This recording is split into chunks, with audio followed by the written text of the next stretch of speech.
Hey guys, how you doing? Dick Liberty here, all things American team. Joining me tonight, we're coming from Hood News Global. We're sponsored by Fantastic Sam's, One Daytona. They're a great crew out there. Gene and Gerald especially. Go out and see them if you're in Daytona area. You're down here for a spring break. Or if you just live here, they'll take real good care of you. They do a quality job out there. Tonight with me, we're going to have Dilly. You know Dilly D. What up? What up, Dilly? How's your week been, man? It's been great so far. Good weather. Good weather, right? It's been a nice change, hasn't it? Yes, finally. Also tonight we have Penetration joining us from the Beachside Brawlers out in Norman. How you doing tonight? Welcome. Hi, how you doing? We're doing pretty good. What do you guys got coming up out there at the Beachside, man? We have a bout coming up on April 8th against the J Villains. It's going to be at Skate and Shake. It's off US 1 across from Piranhas, which is where we have our after parties afterwards. Oh, nice. What's good about Piranhas? Why you guys party there? They have good food, they have good drinks, great atmosphere. It's a nice little sports bar. Nice. Cool. You guys think you're going to win against the J Villains? I think we will. We won by a pretty good margin last game. Nice. How big a margin?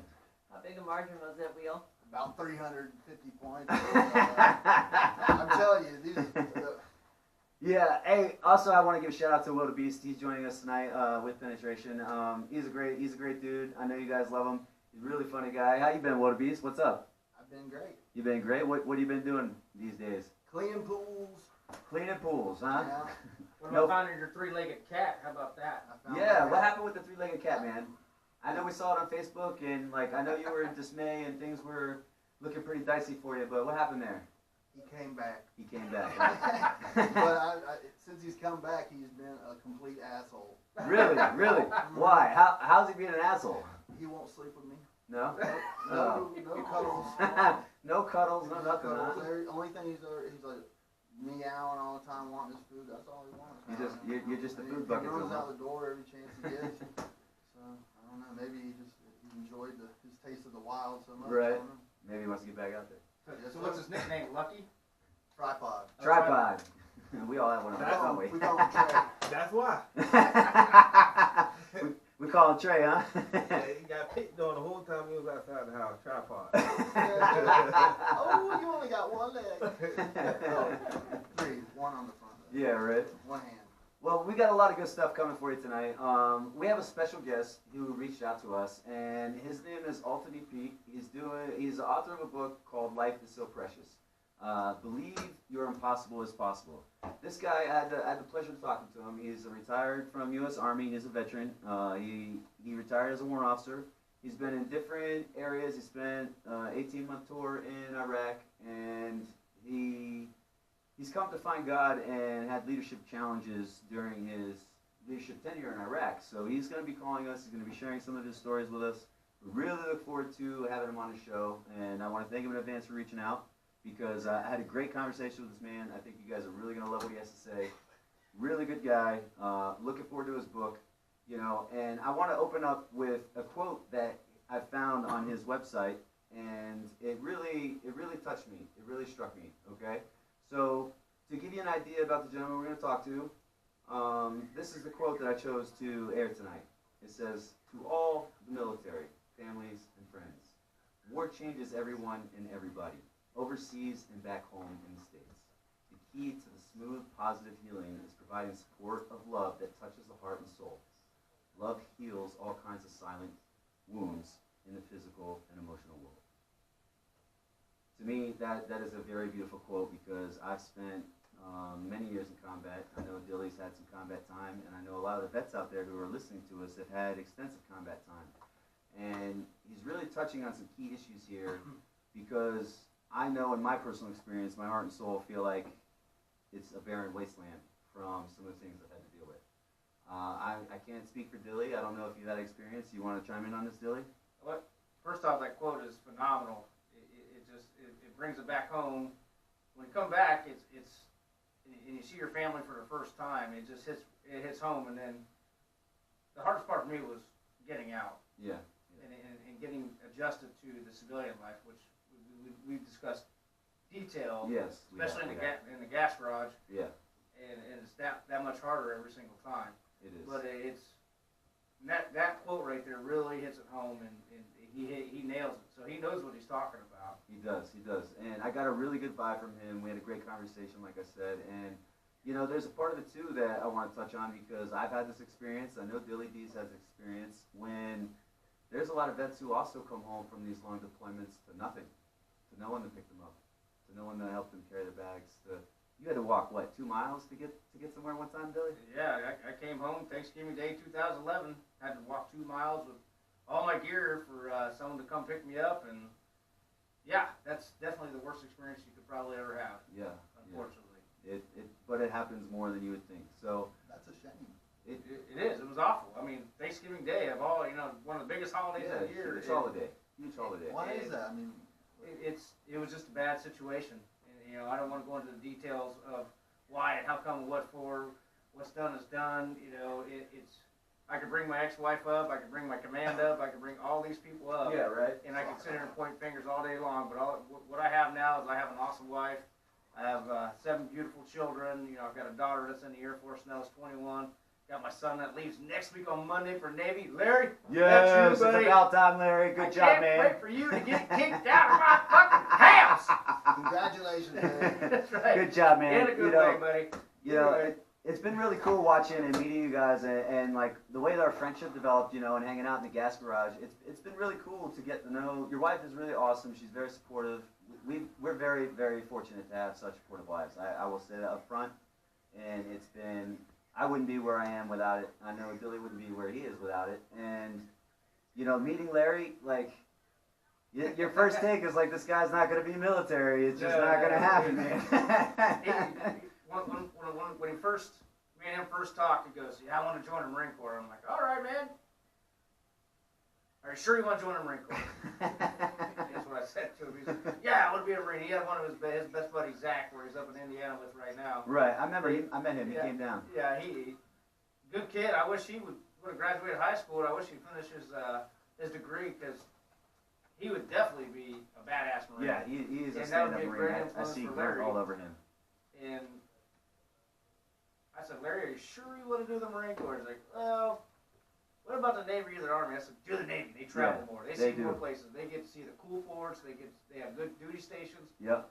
And shitty duty stations. But overall, the Navy is probably the best fit for him." And they got more money in the Marine Corps. Yes. So that makes Yes. a big difference when you're deployed and doing all these things and looking for resources, Yep. So So all my friends and family, I'll get to see you up in Indiana here in the next couple of months for Larry's graduation in Great Lakes, Illinois. So let's root Larry on and promote him. Let's go. yeah, that's good, man. We're proud of you, Larry. Like you've been putting in some work and you've been working hard with your dad. You've been showing up early. You worked out with me the one time because I know that's all you can handle, but that's okay. You still did it.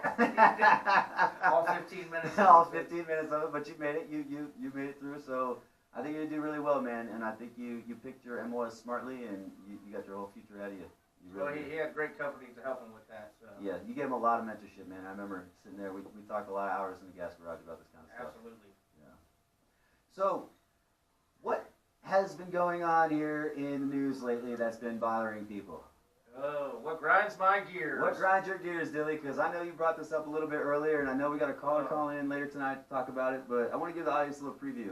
Yeah, the preview is the old gun control debate. Okay. How these teenies, as I call them teenies, think that they want to come in and between the ages of 15 to even 19, want to come in and try to debate our Second Amendment rights. Well, first off, I hope they read the Constitution and all the amendments in it to Right. understand what it's all about. Right. Instead of trying to debate about a certain weapon, an AR-15 or whatever you want to call it. Right. Which I want a caller to call in and tell me what AR stands for, because apparently the ones who are marching for all of these changes to rights and taking away the guns don't even know what the hell AR stands for in AR-15. Yeah, That's I'm not even going to give that information out. I want somebody to Google it. Yeah, Google it. To give us the correct answer and let us know what it really is. Yes, please. You and I both know what it is already, so we can definitely use Right. the entertainment for that later. It might bother you, like the kids are out there protesting, but dissent is not un-American. So I mean, it's good that they want to get their say in, don't you think? I'm Even okay if you with, don't- even if you don't agree with what they're saying, right? the protest, I am totally for. Yes, because And that I'm is going- also one of that's- our rights. Yes, It's that's covered. okay. It is. Yes. But before you go and protest, you need to educate yourself before you protest. And know what you're protesting about so Yeah. that you can be articulate and intelligent and demonstrate or explain your message to the point that everybody can understand it instead of, sitting up there in some say coached interviews and being directed on what to say and not even knowing what AR stands for. I mean, I don't think you're a sign holder, you're not a speaker. If Exactly. anything. You know what I mean? And That's then- my personal opinion. You definitely need to do your research. You don't want to get out there and look like an idiot, do you? The other Yeah. protests that I don't like are the 5th and 6th graders, the 10 to 12-year-olds that are being authorized to walk out and try to protest what's going on. Yeah, what do you think of that, Penny, as a mother? And I'm sure you've been paying attention to some of this stuff, and I know you've been following some of the news feeds on Facebook and what we've been put up because you're awesome and been a great supporter and greatly appreciated. But what is your thought and what do you think about that from a mother's perspective? Because it's nice to have a woman's perspective on the show, and I think it's always needed to keep things a little better grounded overall. You're probably one of the only people that consider me a female. So, okay, with my hobbies and the whatnot. My kids are pretty young to actually be involved in any of this, but as a gun owner, Right. and as for someone that, my children are involved because they're in the schools, my mother's a teacher. Okay. And my roommate's a teacher. Right. But I'm for protesting because, stand up for what you feel is right. But if you don't know what you're protesting against, if you're just doing it because someone told you to do it, Yeah. you gotta know. You kind of lose your validity. Because I like my guns. What's your favorite gun, by the way? I have a little tiny pink Smith & Wesson. A little tiny revolver. pink Smith It's & Wesson. cute. Oh, I used to have it's a an sweet AR. kiss of death. It's so cute. It's a little lady Smith. It's so adorable. Nice, It's- nice. So what, are we all gun owners in here? I think we are all gun owners, yes, Yes. and we're very passionate about our firearms. Do we have our call coming in? Yes, all right. Hello? Oh, hang on, he's looking at another technical difficulty, sorry. Hello? Yes, Mr. Pete, is that you? Yeah, this is me. Hey, how are you, man? I'm so glad you called in. I'm glad to have you on the show. Welcome to Dick Liberty. Welcome to All Things American Team. We're really excited to have you on the show. And I don't know if you caught the first part, but we talked about you recently becoming an author. I understand it that you just got published in 2017. You have a book called Life is So Precious. Believe your impossible is possible. And if I'm not mistaken, you are an Army veteran, are you not? Yes, I am. I am retired. Did 26 years and 4 months in the United States Army. Hoorah, man. That's right up Josh's alley there. Well, thank you for your service.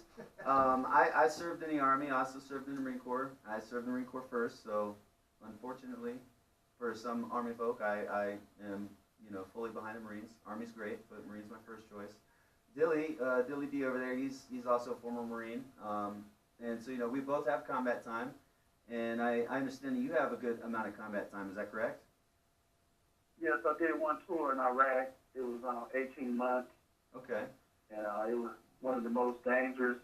We had one of the most dangerous tours and missions over there. We had to close down the Abu Ghraib prison, one of Saddam's prisons. Oh wow. So I'm gonna tell you, it was one of the most devastating, dangerous missions over there. Wow. Was that just what your orders came up to be, and you just got put on that task, or was it, like joint operations type of thing? Well, we knew that was the mission when we came down. Well, actually, when I came down on orders and found out, I was able to join in with the MP unit that I deployed with, Okay. and the mission was to close down that facility. And we actually took over the facility after the last unit mistreated those Iraqi soldiers, Right. prisoners. Yeah, That we was came after in the and press cleaned release everything with all the up. photos, I'm assuming?